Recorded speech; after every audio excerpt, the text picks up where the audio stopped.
توی این ویدیو دوربین سیم کارتی S20 از برند یوکم رو به شما معرفی میکنیم. دوربینی که سیم کارتیه و نیاز به هیچ دستگاه جانبی مثل دستگاه DVR، MVR، مودم، کابل کشی و حتی نصاب رو نداره. به راحتی توی بازه زمانی خیلی کوتاه میتونید این دوربین رو توی محیطتون نصب کنید و از راه دور بتونید تصاویر و محیط رو از طریق نرم افزاری که برای اندروید، iOS و ویندوز وجود داره به صورت آنلاین تماشا بکنید و دسترسی پیدا بکنید به امکانات دوربین. اگر مموری کارت یا رم 128 گیگ روی این دوربین قرار بدید، این دوربین به صورت پیوسته یا مداوم میتونه تا 15 روز برای شما ضبط تصاویر رو به همراه صدا داشته باشه. اگر نیاز به مدت زمان ضبط طولانی تر دارید، میتونید دوربینتون رو روی حالت رکورد با حرکت یا حالت موشن دتکشن تنظیم بکنید که توی این حالت مدت زمان ضبط تصاویر 30-40 روز افزایش پیدا میکنه. البته این گزینه بستگی به میزان حرکتی که توی اون محیط اتفاق میفته داره. فایل ها رو میتونید روی حالت کلود یا فضای ابری هم ضبط بکنید که این گزینه رو میتونید از توی تنظیمات نرم افزار فعال سازی بکنید.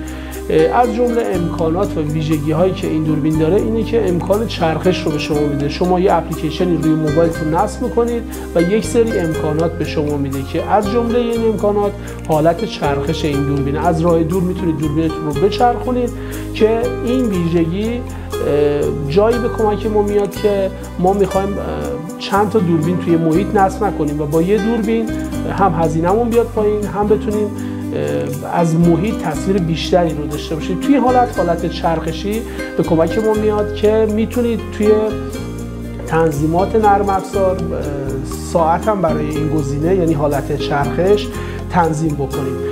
امکان تغییر سوژه رو هم این دوربین به شما میده، یعنی اگر شخصی وارد محیط بشه این دوربین با اون سوژه حرکت میکنه، البته تا جایی که امکان چرخش وجود داشته باشه دوربین با سوژه حرکت میکنه و این ویژگی هم توی حالت چرخشی کاربردیه. امکان مکالمه دو طرفه وجود داره توی این دوربین، یعنی اینکه اگر شخصی توی محیط باشه شما میتونید با اون شخص صحبت بکنید و صدای اون شخص رو هم بشنوید. یه دو طرفه است دیگه، هم میکروفون داره هم اسپیکر، به خاطر همین امکان مکالمه دو طرفه توی این دوربین وجود داره. امکان ارسال هشدار روی موبایل شما وجود داره، یعنی یه جورایی کار دزدگیر رو هم برای شما انجام میده. اگر محیطتون جاییه که دزدگیر ندارید و میخواید از این دوربین به عنوان دزدگیر استفاده بکنید، حالت آلارم یا ارسال هشدار روی موبایل رو فعال میکنید. به محض اینکه شخصی وارد اون محیط بشه دوربین آژیر میکشه، اون شخص مطلع میشه و شما هم اینور یه نوتیفیکیشنی دریافت میکنید. البته این گزینه رو میتونید حالا تغییراتی هم توش ایجاد بکنید که به عنوان مثال اون طرف صدا نده و فقط شما مطلع بشید از اتفاقی که توی محیط میفته. این دوربین کاملا ضد آبه. توی محیط هایی که بارندگی زیاده خیلی راحت میشه از این دوربین استفاده کرد، چون که هیچ مشکلی برای این دوربین پیش نمیاد و کاملا ضد آبه.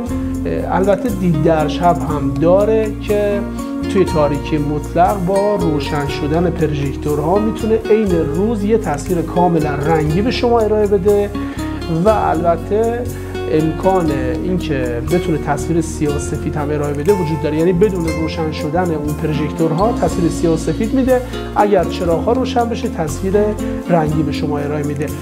این دوربین دارای گارانتی هم هست که دارای گارانتی 6 ماهه که میتونید از فروشگاه اینترنتی مالکت تهیه بکنید. اگر سوالی هم در مورد دوربین S20 یوکم داشتید میتونید از همکاران ما در فروشگاه اینترنتی مالکت از قسمت چت یا گفتگو باشون در ارتباط باشید.